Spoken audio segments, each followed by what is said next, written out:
बोले भक्तवत्सल भगवान की जय। परम परमात्मा परमेश्वर का सानिध्य और उनके चरणों का आश्रय लेकर के आइए हम सब लोग एक बार प्रेम और मधुर वाणी से जय जयकार करें। बोलिए सत्य सनातन धर्म की जय, सद्गुरुदेव भगवान की जय। मित्रों, जीवन में सत्कर्म का होना बहुत आवश्यक है। सत्कर्म के बिना यह जिंदगी भार ही है। जिसने भी सत्कर्म किया है आज भी इतिहास उसका अनुराग रखता है। इसलिए हमें अपने जीवन को सत्संग में बिताना चाहिए, परोपकार में बिताना चाहिए, सत्कर्म में बिताना चाहिए। हमको जो भी कुछ प्राप्त हुआ है उस पर सबका अधिकार है। जो भी संपत्ति मिली है, कोई भी वस्तु क्यों ना हो, आपके शरीर पर पहना हुआ जो वस्त्र है, भले आपने द्रव्य देकर के खरीदा हो, लेकिन उसके परोक्ष की कहानी को देखिए। कितने लोग उसमें लगे होंगे, एक एक धागा कैसे बुना गया होगा, कौन रुई लाया होगा, कौन कपास कैसे काता होगा, कैसे बिना होगा। आपके शरीर पर तो सीधा आया है। जब तक आप उसके मूल को नहीं पहचान लेंगे तब तक आपको परोपकार की बात फीकी लगेगी। इसलिए परोपकार करना चाहिए। हमारे जीवन में जाने कितने लोग ऐसे हैं जो हमें दिखते तो नहीं हैं, किंतु हमारे जीवन को मंगल बनाने के लिए उनका हमारे जीवन में अत्यधिक योगदान है। इसलिए हमें अपने साथ साथ दूसरों को भी देखना चाहिए। यह समय संस्कार का है। आधुनिकता की आड़ में हमारे आपके बच्चे कुसंग की संग से दग्ध हो रहे हैं। हर माता पिता की यही चिंता है कि उनके बच्चे ठीक हों, लेकिन इस चिंता को वह भली भांति निभा नहीं पा रहे। संस्कार में अनुरक्ति रखने से आपकी संतान भी संस्कारी होगी। चाहे कर भी वह सुसंग में ही रहेगी, कुसंग में नहीं जाएगी, और कुसंग में भी रहेगी तो वह कुसंग में पड़ेगी नहीं, सुसंग ही उसको घेरे रहेगा। एक ब्राह्मण ने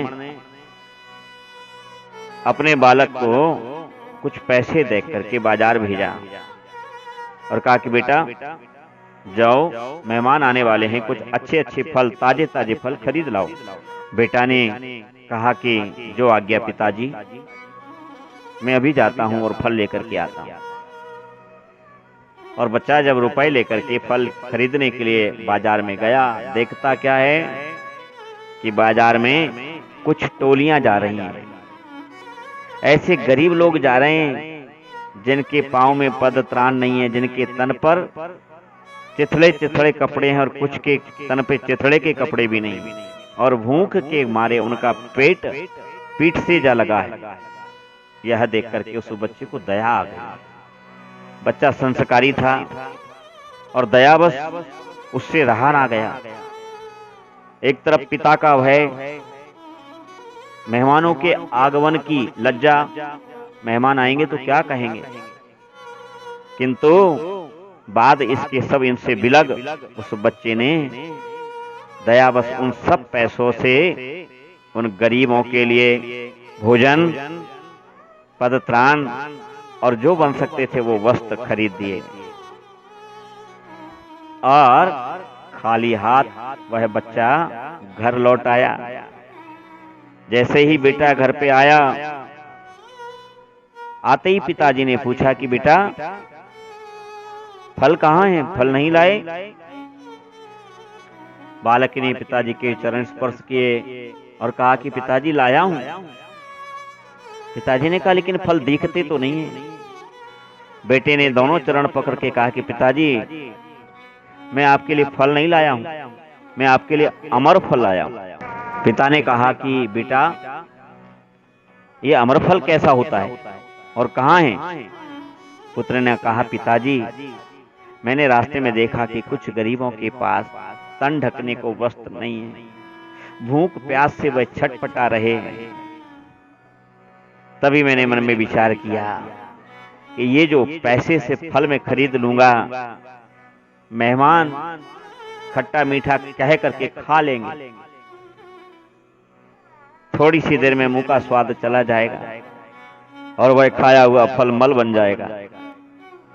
आप और हम भी खाते तो 2-4 क्षणों के लिए ही हमारे मुंह मीठे होते या प्रसन्नता होती, परंतु इनमें बांटने से वह फल नहीं हुआ, वह फल अमर हो गया, अमर फल हो गया पिताजी। वह आपको यहाँ भी शांति देगा और वहां भी शांति देगा।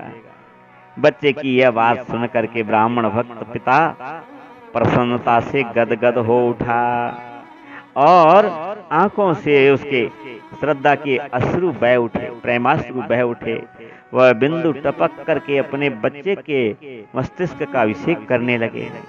वह गदगद हो गया और उसे अपने हृदय से लगा लिया पिता ने। यही होनहार बालक आगे चल करके और संत रंगदास जी के नाम से विख्यात हुए। बोलिए संत रंगदास जी महाराज की।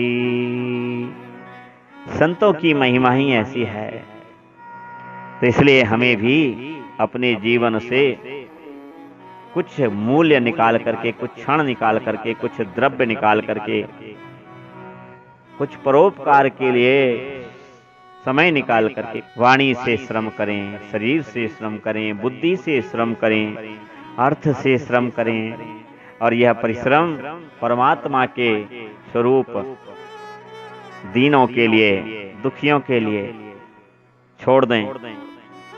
वह दीन बंधु आपसे प्रसन्न हो जाएगा और उसकी करुणा कृपा आपके द्वार तक, आपके बच्चों तक, आपकी गृहस्थी तक पहुंचेगी और फिर आपकी गृहस्थी में आपके बच्चों को, पत्नी को, परिवार को किसी भी प्रकार का कोई कष्ट नहीं होगा, कोई भय नहीं होगा।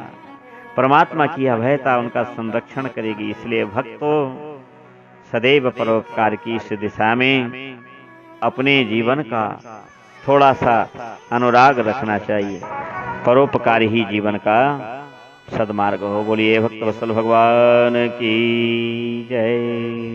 किशोरी लाडली राधा रानी सरकार की जय। आप सबका मंगल हो। श्री राम जय राम, जय जय राम।